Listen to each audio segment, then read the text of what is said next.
I did not take the easy questions.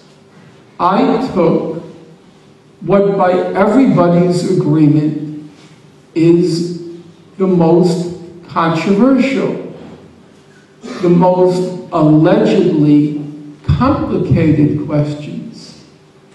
And when these allegedly complicated questions came before the highest judicial body in the world, there was almost no controversy at all. The vote was 14-1. And on the most important question, the settlements, the vote was 15-0, which means mathematically it's demonstrated that there is exactly zero controversy on what's alleged to be the most complicated question.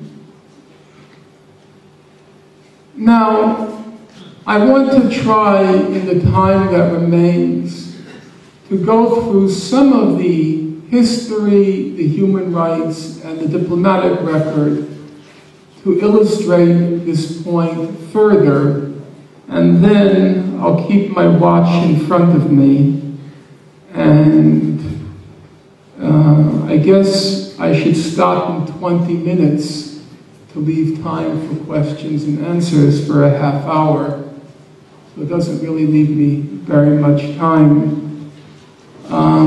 Let me go through three aspects fairly quickly.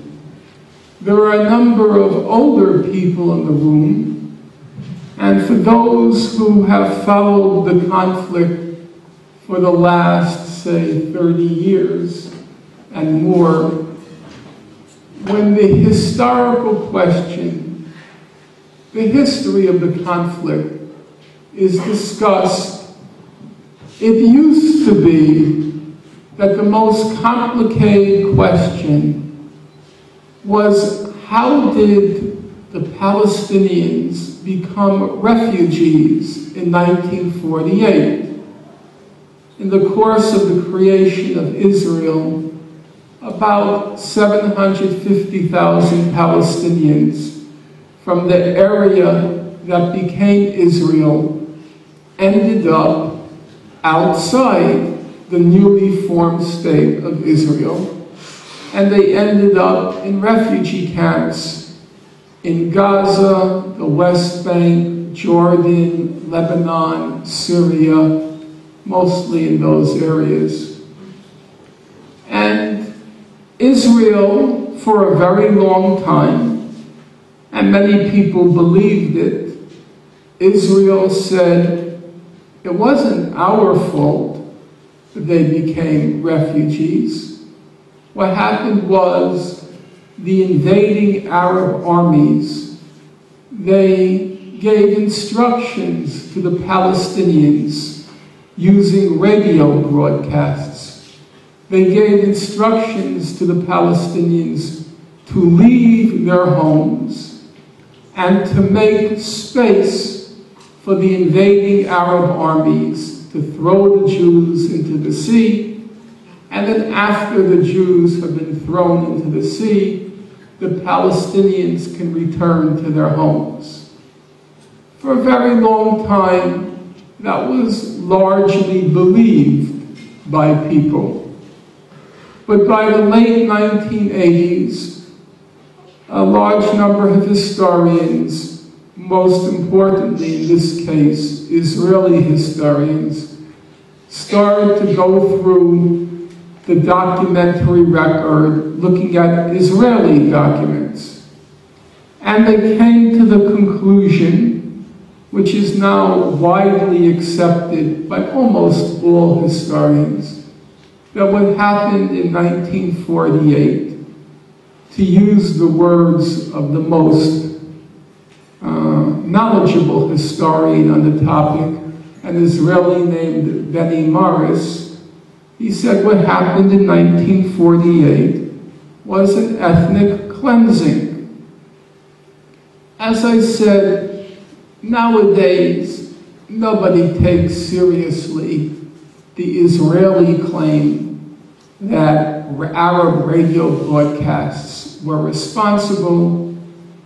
Most historians, in fact, I dare say nearly all serious historians, acknowledge it was an ethnic cleansing.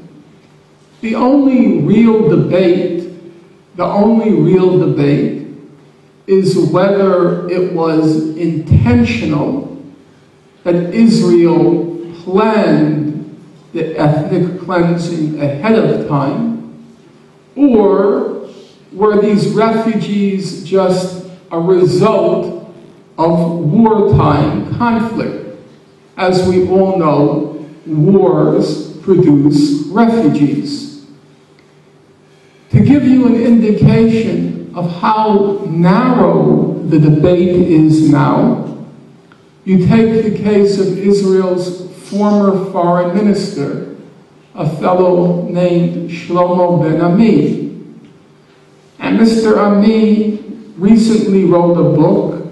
It was called Scars of War, Wounds of Peace.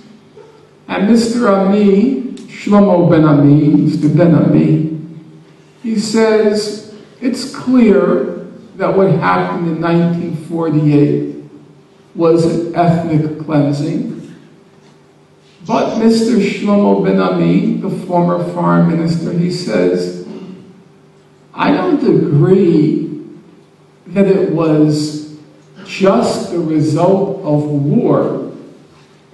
He said, if you look at the Zionist ideology, it was clear, in order to create a Jewish state in an area which was overwhelmingly not Jewish, the only way you can do it was by clearing out the indigenous population.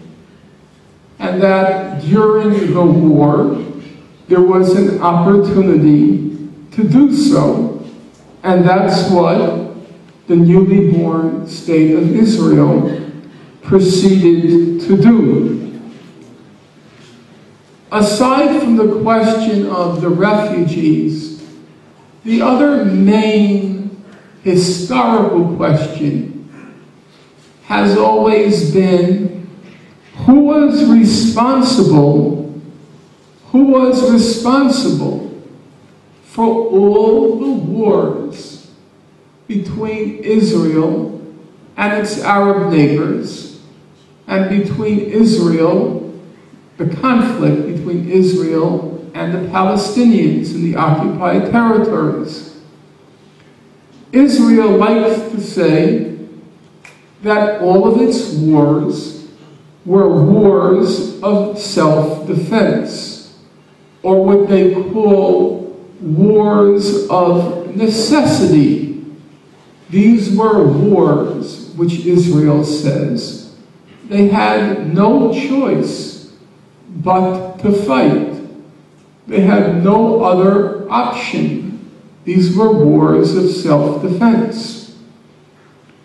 Recently, one of Israel's best scholars, he was the director of a main research institute in Israel called the Jaffe Center for Strategic Studies. His name is Ze'ev Maoz, and he wrote this very big book. It's probably around 800 pages, and it's called In Defense of the Holy Land. And Mr. Maoz, he said, this is what I'm going to do.